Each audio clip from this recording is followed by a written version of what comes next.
When you talk about the issue of powers, privileges, and immunities of a police officer, of course, that presupposes that he realizes that once any crime is involved in any society, the first point of resort is the police.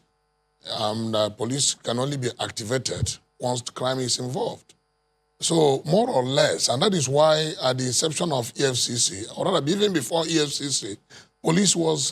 were handling all matters relating to economic and financial crimes.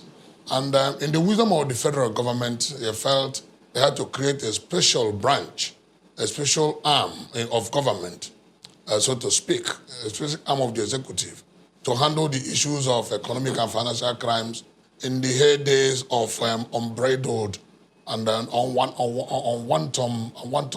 419 activities, advanced fee fraud that was affecting Nigeria's integrity, Nigeria's image, and Nigeria's economy. So EFCC, more or less, if one sees that as an offshoot of the police, it's not a bad assessment, and that is why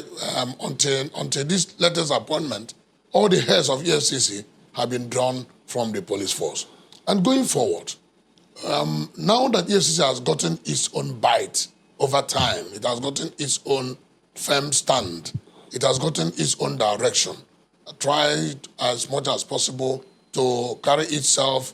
without the nature and manner of the Nigerian police force, and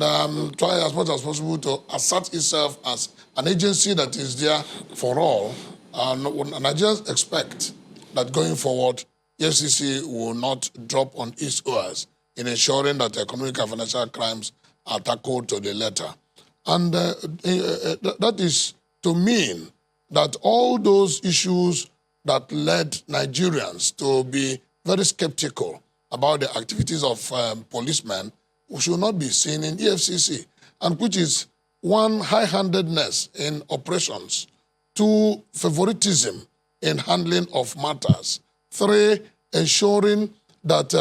it does not pander to the whims and caprices of his appointers, and ensure that he becomes fair and just to all manner of persons, and ensure that there is internal decorum within the rank and file of the operatives of EFCC. Because part of the challenges of